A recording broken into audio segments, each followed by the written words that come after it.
বাজার ভিত্তিক করতে আবারও ডলারের দাম বাড়ানোর পরিকল্পনা করছে বাংলাদেশ ব্যাংক। এতে ডলারের দাম ১.৫ থেকে ২% পর্যন্ত ওঠানামা করতে পারবে। তবে নির্ধারিত দামের বেশি কেউ কেনাবেচা করলে জরিমানা করবে কেন্দ্রীয় ব্যাংক। ব্যাংকার ও অর্থনীতিবিদরা বলছেন, কঠোর নজরদারি ছাড়া ডলারের বাজার স্থিতিশীল রাখা কঠিন। গেল কয়েক মাস ধরে বাড়ছে রেমিটেন্স প্রবাহ। শুধু ডিসেম্বরে এসেছে ২৪০ কোটি ৫ lakh dollar. Bangladesh bank reserve থেকে ডলার বিক্রি বন্ধ করার পাশাপাশি নানা উদ্যোগ নিলেও আবারও অস্থির ডলারের বাজার। ব্যাংকগুলোতে সরকার নির্ধারিত প্রতি ডলারের দাম ১২০ টাকা করা হলেও বাস্তবে তা মিলছে না। নির্ধারিত দরের চেয়ে ৩ থেকে ৪ টাকা বেশিতে ব্যাংকে ডলার কেনাবেচা হচ্ছে। খোলা বাজারে ডলারের দাম আরও ঊর্ধ্বমুখী। মানি এক্সচেঞ্জগুলো বলছে, চাহিদা বাড়ায় দাম বেড়েছে ডলারের। গভর্নমেন্টে বিল পরিশোধ করতে হবে বিভিন্ন আন্তর্জাতিক অঙ্গনে, এতে ডলারের ক্রাইসিস যেমন ব্যাংকে বাড়ার সাথে সাথে ক্রাইসিস মার্কেটেও বাড়ে।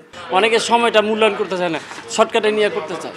এক্ষেত্রে মানি এক্সচেঞ্জের ডলারটা একটু বেশি হয়। সরকারের যে মানি এক্সচেঞ্জের ডলারের যে দাম নির্ধারণ করে দেয়, আমরা ম্যাক্সিমাম টাইমে সেই জিনিসগুলো এখানে পাই না। রেমিটেন্স কেনার হার হবে প্রতি ডলারে ১২৩ টাকা।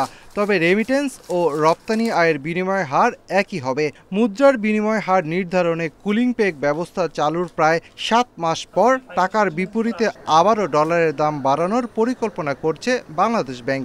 ডলারের দর ১১৭ টাকা থেকে বাড়িয়ে ১১৯ টাকা করা হতে পারে বলে জানিয়েছেন সংশ্লিষ্টরা। খোলা বাজারের সাথে যখন অফিসিয়াল মার্কেটের ডিফারেন্সটা যখন বেড়ে যায়, তখনই কিন্তু একটা সন্দেহের জায়গা থাকে যে নিশ্চয়ই আগের মতো ওই অসৎ উপায়ে টাকা পয়সাগুলো বাংলাদেশ থেকে বের করে দেওয়া, সরাসরি সম্পদ পাচার।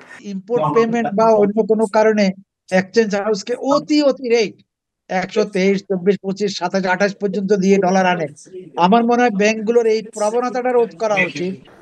ডলারের দাম স্থিতিশীল রাখতে বাংলাদেশ ব্যাংকের কঠোর নজরদারির পাশাপাশি জড়িতদের বিরুদ্ধে কঠোর শাস্তি নিশ্চিতের তাগিদ বিশ্লেষকদের। Shafil Alam Sujon, Independent News, Dhaka.